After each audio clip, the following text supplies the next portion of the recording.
할렐루야. 오늘 우리에게 주신 하나님의 말씀은 누가복음 2장 40절 말씀을 함께 읽어보겠습니다. 누가복음 2장 40절 말씀 한 절을 함께 읽어보겠습니다.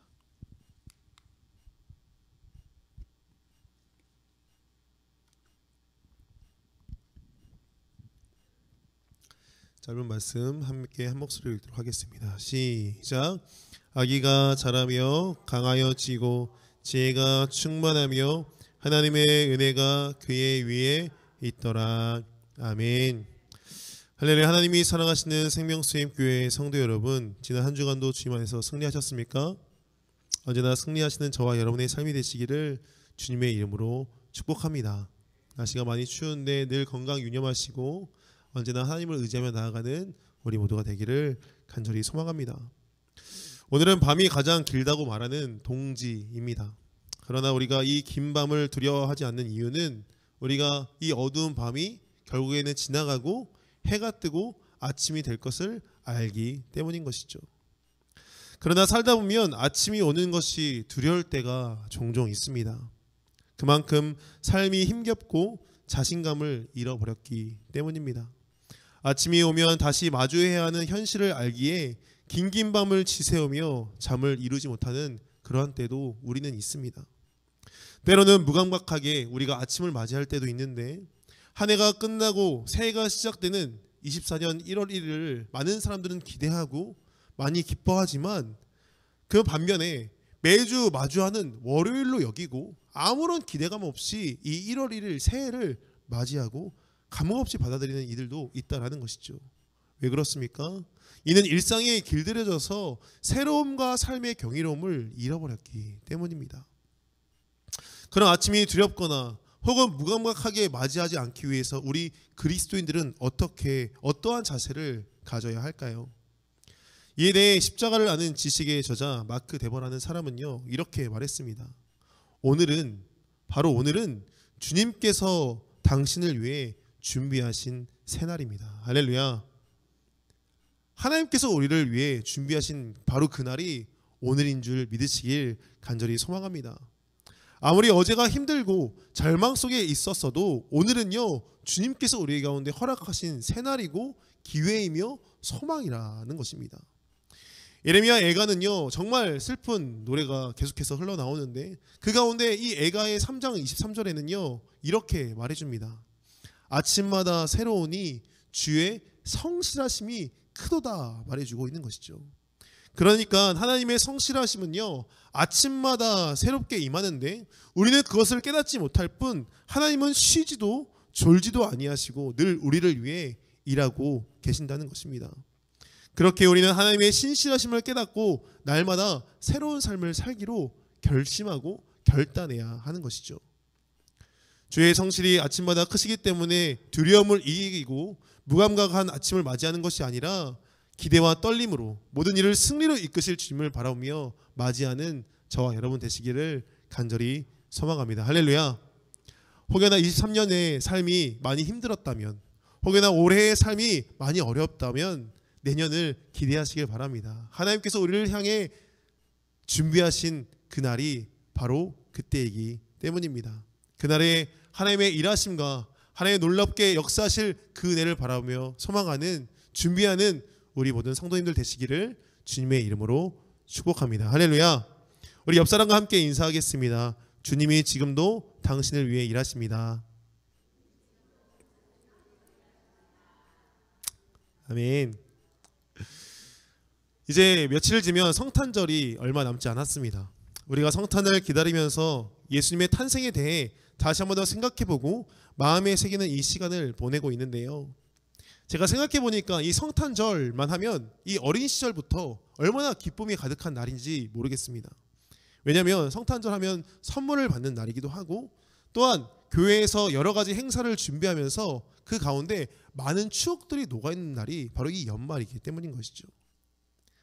그리고 어른이 된 지금 사실은 그런 이 선물이라든지 어떠한 행사라든지 이런 것과는 조금 거리감 있는 삶을 사는 것처럼 보이지만 지금도 여전히 기대가 되는 것은 그때보다 예수를 더 가까이 하고 예수를 더 알기 때문인 것입니다. 예수님의 사랑과 십자가에서 우리를 구속하신 은혜, 부활의 능력으로 우리를 인도하심은 예수님의 탄생을 기다리는 우리에게 다시 한 번 더 기대감과 기쁨을 허락한다라는 것이죠. 오늘 우리는 다시 예수님의 탄생에 대해 기억하고 기념함으로써 현실을 살아가면서 느끼는 피곤함과 지친 모습들이 다시 회복되고 기쁨으로 나아가는 이 시간 되시기를 간절히 소망합니다. 누가복음의 특징은요, 다른 복음서와 다르게 이 예수 그리스도의 탄생에 더 초점을 맞추고 많이 서술했다는 것이 특징입니다. 그러다 보니까 1장은 80절까지 기록되어 있고 2장은 무려 52절까지 기록되어서 1장과 2장에 예수 그리스도의 탄생을 굉장히 길게 서술하고 있는 것이죠. 또한 예수님이 탄생하기 이전에 이 누가복음의 특징은 세례 요한의 탄생을 먼저 기록함으로써 어떻게 해요? 그 당시에 가장 유명했던 선지자였던 세례 요한, 말라기 이후로 굉장히 오랫동안 암흑했던 침묵했던 하나님께서 이 땅 가운데 보내주셨던 그 세례 요한을 등장시킴으로 말미암아 예수 그리스도의 탄생을 기대하게 하고 고취시킨다라는 겁니다. 또한 누가복음에는 누가 나옵니까? 들에 있던 목자들과 또한 그를 평생 동안 기다렸던 시므온과 안나를 통해 메시아를 향한 열망이 그저 개인의 그러한 열망으로 그치는 것이 아니라, 개인의 소망으로 그치는 것이 아니라 온 인류가 기다렸던 메시아가 바로 이 예수 그리스도임을 나타내주고 있는 것이죠. 설교를 준비하면서 어떻게 이 탄생에 대해 우리가 다시 한 번 더 깊이 있게 묵상하고 나눌 수 있을까를 고민하다가 세례 요한과 예수 그리스도의 탄생, 그리고 그 어린 시절에 이 서술하고 있는 누가복음 1장과 2장을 살펴보니까요, 이 누가는 짧은 3절로 세례 요한의 탄생, 예수 그리스도의 탄생, 예수 그리스도의 어린 시절을 평가하고 있다는 것을 보게 되었습니다. 그리고 이 짧은 말씀들을 통해서 우리가 예수 그리스도의 발자취를 따라가며 그분을 더욱더 닮아가는 이 시간 되면 좋겠다는 말씀을 준비했으니까 우리 이 3절을 함께 찾아가고 읽어가며 나눌 때 은혜가 충만한 이 시간 되기를 간절히 소망합니다. 할렐루야. 먼저 1장 80절을 함께 찾아서 읽어볼까요? 누가복음 1장 80절입니다. 함께 읽겠습니다. 시작. 아이가 자라며 심령이 강하여지며 이스라엘에게 나타나는 날까지 빈들에 있으니라. 아멘. 이는 세례 요한의 탄생에 대한 누가의 평가인데, 예수님의 오실 길을 준비하였던 세례 요한의 탄생을 통해 우리가 배울 수 있는 교훈은요, 바로 하나님의 사명을 붙들고 기다리는 자를 하나님께서 강하게 하신다는 것입니다. 할렐루야. 세례 요한은요, 자라기까지 어디 있었냐면 빈들에 기거하며 예수 그리스도의 공생의 사역을 기다리는 자로서, 그 사역을 준비하는 자로서 쓰임 받았습니다. 그가 이 땅 가운데 와서 외치는 외침이 무엇이었습니까? 회개하라, 천국이 가까이 왔느니라 복음을 선포하였고, 회개의 세례를 통해 말라기 이후에 끊어졌던 선자로서 주의 오실 길을 준비한 자로 귀하게 쓰임 받았다라는 것이죠. 오늘 본문 1장 87, 80절을 보니까 심령이 강하여졌다라고 말하고 있는데, 어떻게 그가 그렇게 강한 심령으로 그 가운데 사역할 수 있는지를 알기 위해서는요, 우리가 그가 어디에서 사역했는지를 집중해서 살펴볼 필요가 있다라는 것이죠. 1장 80절을 보니까 어디에 있었다고 말하고 있습니까? 빈들에 있었다는 거예요. 빈들에. 세례 요한은요, 광야에서 예수 그리스도의 오심을 기다리던 자였다는 겁니다. 이 광야는요, 이중성을 가지고 있습니다. 이중성. 광야는 척박한 곳으로서 먹을 것과 마실 물이 풍부하지 않아 사람이 많이 없고 조용한 곳이었는데, 그렇게 이곳을요, 사람들은요 영적인 곳으로 생각하고 성경 이곳 저곳에서 광야에 대한 이야기가 많이 나오는 것을 우리는 잘 알고 있습니다. 그런데 이 영적인 곳에서 이 광야의 첫 번째 특징은요, 바로 악한 영이 거하는 곳이 이 광야였다는 거예요. 그래서 예수님은 어떻게 됩니까? 성령의 인도하심을 따라 예수님께서 광야로 나아가셨을 때 사단의 시험을 받는 장소가 바로 이 광야였다라는 것이죠. 이 광야는 매우 위험한 곳으로서 하나님과 분리된 그런 귀신의 세력들이 강력하게 힘을 발휘하는 곳이 이 광야였다라는 겁니다. 그런데 반대로 이 광야는요, 하나님을 더욱더 가까이 만날 수 있는 장소도 이 광야였다라는 것이죠. 이게 참 아이러니합니다. 이 광야에 대해서 우리는 어떠한 말씀들을 잘 알고 있냐면, 이 모세가 거룩한 땅, 이 광야 가운데에서 거룩한 땅에서 자신의 신을 벗고 하나님을 만난 장소도 광야였고, 이스라엘 백성들이 가나안으로 가기까지 굉장히 오랜 시간 동안 광야에서 그 어느 때보다도 하나님과 가까이 했던 시절이 바로 이 광야의 시절 아니었습니까? 하나님께서 날마다 불을 기둥과 구름 기둥으로 그들을 인도하셨고, 매일 만나와 메추라기로 그들을 먹이셨던 그 아주 하나님과 친밀했던 그 시간이 광야의 시간이었다는 것이죠. 또한 예수님께서 5,000명을 떡 5덩이와 물고기 2마리를 먹였던 그 장소가 바로 빈들이라고 표현되고 있는데, 그 장소 역시 그러한 척박한 곳이었다는 것을 우리는 알 수 있는 것이죠. 왜 이러한 아이러니한 장소를 우리 가운데 보여주는 것일까요? 바로 오늘날 이 땅 가운데 살아가는 우리의 삶이 이 광야의 삶이기 때문인 줄 깨닫기를 원합니다. 공중 권세를 잡은 사단이요 득세하여서 우리를 끊임없이 유혹하고 시험하며 넘어뜨리는 장소가 오늘 우리의 삶인데, 이것이 바로 광야의 삶이라는 것이죠. 자신의 힘을 의지하고 능력을 과시하며 많은 것을 소유해야지 그곳에서 살아갈 수 있다라는 착각이 우리를요 오히려 더욱 힘들게 하는 것이 이 광야의 삶입니다. 다른 이들과의 비교 속에서 자신의 힘의 부족함을, 능력이 없음을, 가지지 못함을 항상 느끼면서 살아가는 오늘날 이 땅 가운데 우리는요 어떠한 자세를 가지고 이 광야에서 삶을 살아가야 할까요? 광야는 척박한 곳으로서 하나님만을 의지했을 때, 하나님만을 소망했을 때, 하나님만을 소유했을 때 살아갈 수 있는 것이 광야인 줄 깨닫기를 소망합니다. 할렐루야. 그럴 때 놀라운 은혜로 우리가 살아가 심령이 강한 자로서 이 땅 가운데 살아갈 수 있는 거예요.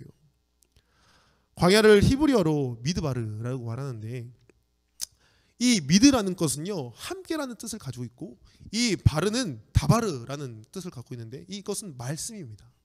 그러니까 하나님의 말씀과 함께 살아가는 것이 바로 이 광야라는 것이 이 단어 안에 들어있는 거예요. 광야는 미드바르, 다바르의 명사형으로서, 즉 말씀을 청종한다는 뜻으로서 광야와 같이 조용하고 두려움이 있고 어둡고 무서운 그곳에서 아무것도 할 수 없는 우리가 하나님의 말씀만을 의지할 때 살아갈 수 있는 것이 바로 광야라는 것입니다. 우리에게 사명을 허락하신 하나님께서는요 하나님만을 의지하며 살아가는 우리에게 늘 승리케 하시며 가장 선한 길로 인도하실 것입니다. 하나님의 말씀을 청종하며 그 말씀을 사모하는 자들 가운데 이 광야 같은 인생길 가운데 어디로 가야 할지, 어떠한 삶을 살아야 할지를 알려주시며 늘 좋은 것을 먹이실 줄 믿습니다. 광야에서 숨어있던 엘리야에게 천사가 찾아와서 그를 통해 먹을 것과 마실 물을 공급하셨던 것처럼 오늘 살아가는 우리에게 필요한 모든 것을 공급해 주실 줄 믿으시길 주님의 이름으로 소망합니다. 사랑하는 생명수임교회 성도 여러분, 하나님과 함께 동행하지 않고서는 살아갈 수 없는 이 땅에서 늘 하나님의 말씀으로 공급되어지고 살아내고 승리하며 심령이 날마다 강하여지는 저와 여러분의 삶이 되시기를 다시 한 번 더 주님의 이름으로 축복합니다. 할렐루야. 두 번째 말씀을 함께 읽어보겠습니다. 아까 우리가 읽었던 2장 40절 말씀입니다. 2장 40절 말씀 함께 읽겠습니다. 시작.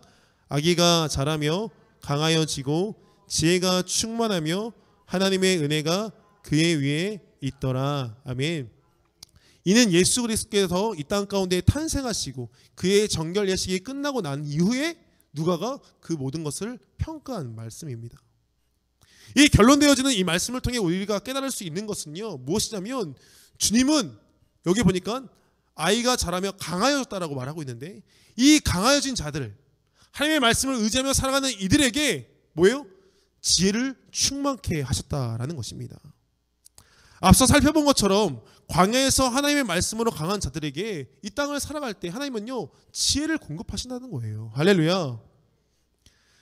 성경에서 말하는 지혜는요 지식이나 학위 혹은 공부를 잘하고 똑똑한 것을 의미하지 않습니다.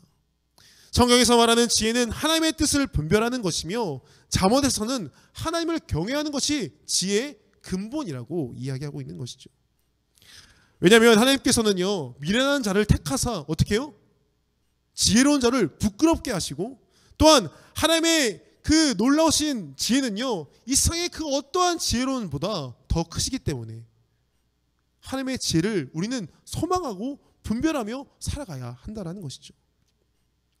우리는 살아갈 때 많은 선택지 앞에 놓여지게 될 것입니다.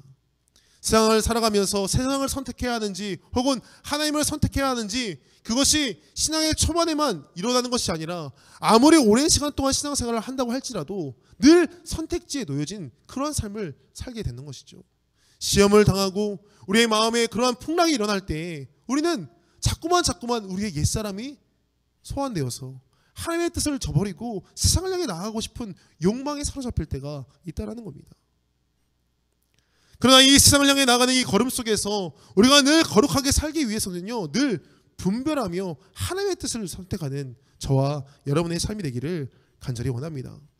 그러기 위해서 우리는요, 세 가지를 늘 우리 가운데 질문해야 하는 거예요. 세 가지. 로마서 12장 2절에 보니까 이렇게 말합니다.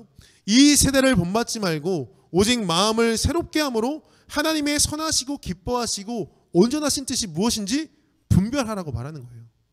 그러니까 세 가지 질문을 어떻게 던져야 되냐면, 바로 우리의 선택이 하나님의 선하신 뜻인가? 우리의 이 선택을 통해 하나님께서 기뻐하실까? 우리의 이 선택을 통해서 우리가 하나님으로 온전해질 수 있을까? 늘 끊임없이 질문한다면 우리는 이 땅 가운데 올바른 선택, 올바른 분별력으로 나아갈 수 있게 될 줄 믿습니다. 그리고 나서 선택 다음에 그런 삶이 정말 중요한데, 그 다음 지혜가 정말 중요한데요. 앞서 말한 질문을 통해 선택한 우리의 삶에서 진정한 지혜는요, 하나님의 인도하심을 믿고 나아가는 거예요.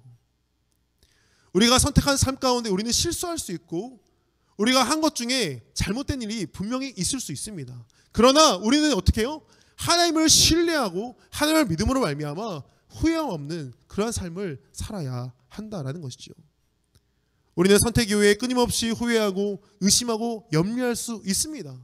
내 선택이 정말 옳은가? 하나님의 뜻이 정말 맞나? 고민되고 또 고민됩니다. 그런 것이죠. 하나님이 이 땅의 만왕의 왕이시며 우주의 창조주이시고 우리를 오늘도 지금도 다스리시며 가장 좋은 길로 인도하신다고 믿는 자들의 삶에서는요, 담대함과 확신과 하나님께서 우리 가운데 허락하실 놀라운 그 약속을 믿음으로 붙잡는 그 삶이 나타나게 될 줄 믿습니다. 당장 보이지 않는 응답으로 염려하기보다는 이미 이 땅 가운데 이루실 주님의 약속을 붙들고 진정한 지혜로 살아가는 저와 여러분의 삶이 되시기를 주님의 이름으로 축복합니다. 할렐루야. 세 번째 말씀 읽어볼게요. 누가복음 2장 52절 말씀입니다. 누가복음 2장 52절 말씀입니다. 함께 읽겠습니다. 시작. 예수는 지혜와 키가 자라가며 하나님과 사람에게 더욱 사랑스러워 가시더라. 아멘. 하나님은요, 심령이 강하여진 자에게 지혜를 부으시고 지혜롭게 살아가는 자들을 하나님께서 어떻게 하십니까? 오늘 본문에 보니까 사랑하셨다 말해줍니다. 한번 생각해 보시기 바라요. 하나님만 의지하고 그분의 뜻을 분별하기 위해 부단히 몸부림치고 노력하는 자들, 하나님께서 사랑하시겠습니까? 사랑하시겠습니까? 사랑하십니다. 이거는 뭐 질문할 필요가 없는 거예요. 사랑하세요. 하나님께서 이렇게 몸부림치는 자들을 분명히 사랑하십니다. 그런데 제가 하고자 하는 말은요, 여기에서 끝이 아닌 거예요. 하나님께 사랑받는 자들은 어떻게 살아가야 하는가? 오늘 이 52절 본문에 보니까 어떻게 해요? 하나님에게만 사랑받는 것이 아니라 예수님은 어떻게 해요? 사람에게도 사랑스러워 가시더라 말합니다. 즉 하나님의 사랑으로 충만해진 우리는요, 이 땅에서 다른 이들을 향한 사랑을 증거하며 살아가야 할 사명이 있는 줄 깨닫기를 간절히 소망합니다. 이에 대해 우리는요, 부단히 오늘날 교회에서는요, 사랑에 대해 말하고 사랑으로 이불을 시인하며 사랑해야 한다라고 잘 알고 있습니다. 그러나 여전히 우리 주변을 돌아보면 어떻습니까? 아직도 소외되고 아파하고 신음하는 목소리가 가득하기에 우리는 늘 이 사랑을 붙들고 이 땅 가운데 사명을 가지고 살아가야 한다는 것이죠. 왜요? 예수님께서 우리를 사랑하셨기 때문에, 예수님이 우리를 사랑하셔서 이 땅에 오셨기 때문에 우리는요, 이 사랑으로 충만하여서 사랑을 증거하고 사랑으로 살아가야 하는 겁니다. 목회 데이터 연구소라는 사이트에 보니까요, 12월 12일, 올해 12월 12일에 내놓은 통계가 좀 제가 보면서 많은 안타까움이 있었습니다. 바로 한국 기독교인의 외로움에 대한 통계 자료였는데, 외로운 크리스천이라는 주제로 한국 사회의 심각한 외로움의 현상이 교회 안까지 들어오고 있음을 주목하며 조사해 보니까요, 몇 퍼센트가 외로워한다고 답했을 것 같으세요? 교회를 다니는 사람들, 교회 안에 있는 사람들이 몇 퍼센트가 외롭다고 말했을 것 같으세요? 무려 46%가 외롭다고 얘기한 거예요. 다시 말해서 4.5명 정도, 10명 중에 4.5명 정도는, 거의 과반수 정도는 교회를 다니지만 아직도 여전히 외롭다고 이야기하는 겁니다. 사랑을 외치고 소외된 자들을 향해 눈길을 쏟는 교회가 이 외로움에 가득한 곳이 되어버렸습니다. 그러면서 그 다음 답변이 정말 기가 막힌데, 개신교인 3명 중에 1명은요 뭐라고 답했냐면 이렇게 말해요. 나는 의지할 사람이 아무도 없다. 교회를 다니는 3명 중에 1명은요 의지할 사람이 아무도 없다라고 여기는 거죠. 예수님의 탄생은요 인류를 향한 구원이며 그 사랑의 증거입니다. 아무도 사랑받을 자격 없는 이 땅 가운데 살아가는 많은 영혼들에게 십자가의 구속의 은혜로서 사랑을 베푸시고 모두가 사랑받을 수 있는 존재라고 말하는 놀라운 은혜가 바로 예수 그리스도의 탄생인 줄 믿으시길 바랍니다.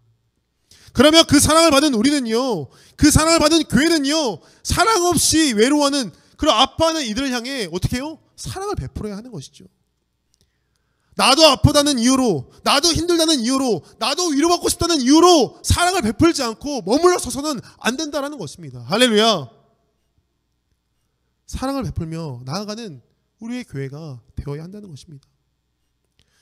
제가 그래도 감사하게도 어느 영상을 봤더니 반대되는 상황에 대한 영상이었는데, 직장을 다니는 한 기독교인이 인터뷰를 하는 장면이었어요. 직책이 회사 안에서 어느 정도 꽤 규모가 있는 회사에 다니시는 분이셨는데, 교회의 이미지가 너무 안 좋다 보니까 이분은요 교회에 다닌다는 이야기를 하지 않으셨습니다. 오랫동안 회사를 다니면서 그냥 묵묵하게 자신의 일을 감당하고 나아가신 것이죠. 그런데 전혀 말하지 않았는데 어느 순간 회사 내에 자신이 교회에 다니는 것에 대해서 알게 되는 직원 한 명 한 명 늘어나게 된 거예요. 그러더니 어느 날 한 젊은 직원 한 명이 자신에게 찾아와서 이렇게 이야기하더라는 겁니다.